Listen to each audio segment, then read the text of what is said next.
Mira, desde luego que hay estados donde los órdenes de magnitud son mayores en el mercado ilegal y están correlacionados con el nivel de población. Es decir, tenemos Distrito Federal, el primero, después Jalisco, después Veracruz y después en su conjunto los estados del Bajío, los estados del centro de la República. Un ejemplo de la informalidad en términos de precio, y vamos a poner un ejemplo de uno de los productos que en el mercado ilegal más se solicitan y más se consumen y que no tienen calidad, seguridad y eficacia, que son los medicamentos para la disfunción eréctil. Hoy, en materia de disfunción eréctil, una tableta de 50 miligramos genérica cuesta 25 pesos. En el mercado informal, una caja con 4 tabletas cuesta 400 pesos. De ese tamaño es la diferencia. Y así podemos ir dando más ejemplos. Los efectos de los productos milagro, sobre todo aquellos que engañan con publicidad respecto a curar enfermedades crónicas o degenerativas, pueden ser mortales. Me acuerdo cuando llegamos a la COFEPRIS de un producto que prometía curar molestias a la población masculina de la próstata. Cuando los meses pasan, nos tomamos un producto milagro que no sirve para nada en tratamientos para la próstata, cuando tenemos molestias para la próstata, pues es vida o muerte. Llegar tarde en cáncer de próstata es motivo de muerte, y llegar temprano, en el 90% de los casos, se puede salvar la vida, de ese tamaño. Y en materia de tabaco, lo que le podemos decir a la población cuando compra en el mercado ilegal es que no sabemos qué cantidades de nicotina y alquitrán están utilizándose en esos cigarros, lo que puede agravar el riesgo de padecer cáncer, y tampoco sabemos qué otras sustancias prohibidas están utilizándose en la manufactura de ese tabaco. Teresa Moreno, de 24 horas. Muchas gracias. Buenos días todavía. Yo tengo varias preguntas sobre dos temas. Sobre medicamentos genéricos que mencionaba usted, que es como la estrategia que están siguiendo, una de las estrategias para la prevención de del crecimiento del mercado pirata. Yo quisiera saber, por favor, cuál es el valor de la producción o del mercado local de medicamentos genéricos, en México, y en qué lugar se encuentra México en el consumo y producción de este tipo de medicamentos, de esta parte. Y luego de lo de los productos milagro, me gustaría saber, por favor, cuál es la afectación económica al mercado formal por la entrada de este tipo de productos. ¿Dónde están las fallas? O sea, porque mencionan que se van a incrementar las supervisiones, los decomisos, etcétera, pero ¿dónde están las fallas? O sea, ¿le hace falta más dientes a la COFEPRIS para lograr hacerlo de una manera efectiva y que de una vez desaparezcan? Y también, principalmente, ¿cuáles son los productos más solicitados, los productos milagro? Mencionaba usted que el Viagra, pero ¿qué otros padecimientos o dolencias son para las cuales se compran? Muchas gracias. Muchas gracias, Teresa. La primera pregunta me permite volver a contrastar la penetración de los genéricos en el mercado mexicano. Si en el 2010 los genéricos en ventas, que fue lo que me preguntaste, representaban el 30%, hoy explican el 50%, y el 50% de 19,000 millones de dólares es casi 9.5. Entonces estamos hablando de cerca de 9,000 millones de dólares en el mercado de genéricos, es lo que se está facturando hoy. Y lo quiero decir muy claro, en 2010 estábamos a media tabla y el primer lugar era el Reino Unido. Hoy México es el primer lugar, por arriba de todos los países desarrollados. En materia de afectación al mercado formal, ¿dónde están las fallas? Bueno, hoy presentamos que los aseguramientos se incrementaron en 550%, más de 5 veces. La falla en materia de mercado es la información asimétrica. Y una de las tareas más importantes de COFEPRIS como regulador de un mercado es eliminar esa distorsión, porque es el mercado de la salud. Desgraciadamente, existen empresas que sin hacer cálculos morales incurren en publicidad engañosa. Y ahí es donde la tolerancia de la COFEPRIS, de la Secretaría de Salud y del presidente es cero. Vamos a seguir monitoreando. Es un trabajo del día a día, pero que con esta estrategia que hemos descrito, vemos que los incrementos han sido, me parece que espectaculares, pero no vamos a bajar la guardia. Tenemos todas las facultades, tanto en materia de prohibir spots publicitarios, también tenemos facultades para alertar al mercado formal de las marcas. Hemos emitido en los últimos 3 años más de 200 alertas de productos y también tenemos facultades para asegurar y clausurar los establecimientos. Entonces tenemos que ir haciendo cortes permanentes para llevar a cero este mercado. Perdón, el micrófono para que se escuche bien. Gracias. Mencionaba que muchos, por ejemplo, de los cigarros entran de otros países, ¿no? Y de estos productos también. Entonces, ¿es un asunto de corrupción en las aduanas que los están dejando pasar también? Desde luego que es un asunto de coordinación con las aduanas. Con las aduanas, afortunadamente, con la colaboración con las aduanas, pasamos de 40,000 cigarros decomisados en el 2010. ¿Por qué? Porque la autoridad iba a los tianguis, lo seguimos haciendo, pero hoy el acento ya no es ese. La autoridad va a los tianguis a decomisar cajetillas. A partir del 2011, 12, 13, 14 y 15, se fortaleció la coordinación con las aduanas y llegamos a 206 millones de cigarros asegurados.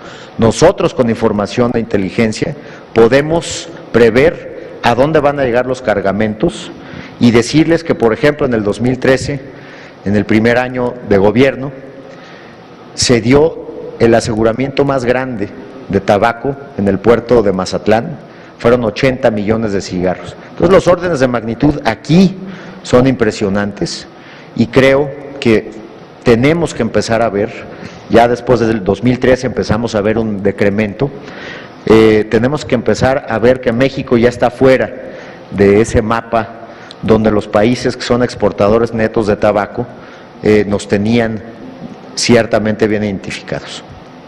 La penúltima pregunta de Guadalupe Flores, Televisa.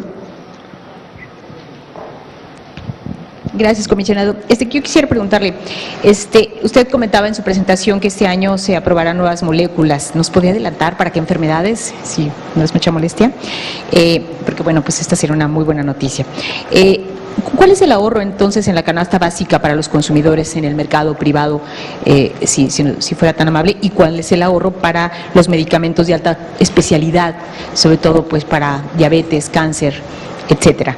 Y por otra parte, ha habido varias denuncias de que operan en México algunos centros pues clandestinos para inyectar productos milagro para enfermedades como el cáncer, que abusan muchísimo de la gente. ¿Ha tenido usted algunas denuncias sobre este tipo de centros clandestinos y si van a ir sobre ellos? ¿Han clausurado algunos? Esas serían mis 3 preguntas. Gracias. Sí, muchas gracias, Guadalupe. Mira, podemos ponerlo en términos monetarios.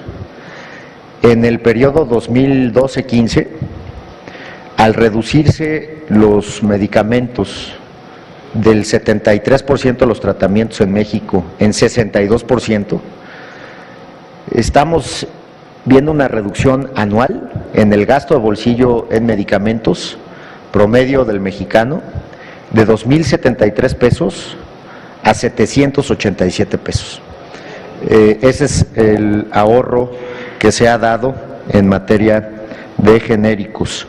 Nuevas moléculas. La estrategia es apuntar a las enfermedades crónico-degenerativas. Las siguientes nuevas moléculas van a ser para enfermedades cardiovasculares, cáncer y diabetes. Si hay por ahí alguna adicional, también la anunciaremos, pero nos estamos concentrando en el 70-75% de la mortalidad. En materia de establecimientos clandestinos, te puedo decir que sí hemos recibido denuncias, que hemos llevado a cabo muy diversas visitas a los estados, al Distrito Federal, desde luego a las grandes ciudades, y que hemos podido cerrar en el último año alrededor de 580 clínicas que estaban ofreciendo este tipo de servicios, no nada más clandestinos, sino servicios relacionados con tratamientos no licenciados. Para poder dar un tratamiento se necesita pedir una licencia sanitaria, acreditar a los profesionales de la salud y también reportar de manera periódica pues cuáles han sido los servicios prestados. Y en este caso, sin licencia sanitaria, se prestan estos servicios o se prestan en adición a lo autorizado por la autoridad. Vamos a hacer un corte también de establecimientos en unos pocos días, muy parecido al de hoy, para efectos de ser muy específicos en este otro riesgo a la salud de los mexicanos. La última pregunta a cargo de Antonio Huerta, de Diario Puntual. Un segundo, Antonio, por favor. Comisionado, muy buenos días, todavía. Una pregunta, hablando de bebidas alcohólicas y bebidas alcohólicas adulteradas, yo creo que, bueno, no creo, el problema más grave está en los restaurantes, bares y los llamados antros, ¿no? Sobre todo la juventud. ¿Qué injerencia tiene? Ya escuché que tienen ustedes monitoreados y clausurados ya algunos lugares de este tipo. Y uno como sociedad o como medio, ¿existe algún lugar donde uno pueda denunciar esos lugares? Esa es una. Y la otra, la mayoría de los productos que se anuncian en televisión, incluso en algunas televisoras, existen programas especiales donde anuncian productos y placebos, la mayoría de ellos de baja calidad. Ustedes como COFEPRIS, como autoridad también, ¿tienen algún acuerdo o ya alguna injerencia para sancionar también a las televisoras que están dando anuncio a todos estos productos? Gracias. Muchas gracias, Antonio. Desde luego el problema de las bebidas adulteradas tiene dos dimensiones. Primero, el mercado negro de botellas.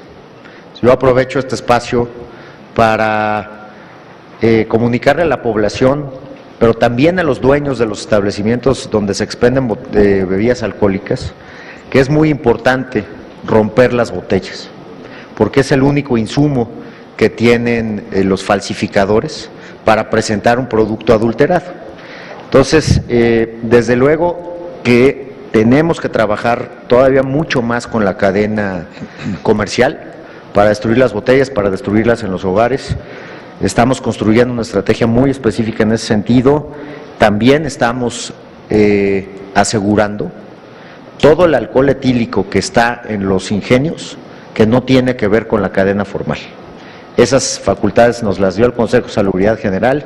Entonces, por esas dos dimensiones estamos atacando. Desde luego se puede denunciar en las comisiones de riesgo sanitario de los estados, se puede denunciar en la propia COFEPRIS, y de ahí hemos podido hacer muchos aseguramientos. Lo hacen personas físicas o lo hace la propia industria.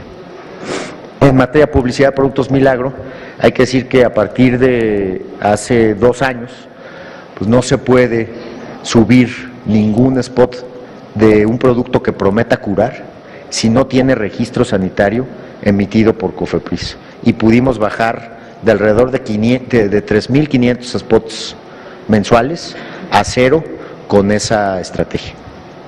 Eso es todo, muchas gracias, que terminen de pasar buen día. Te invitamos a seguir cuestionando la información con los siguientes videos.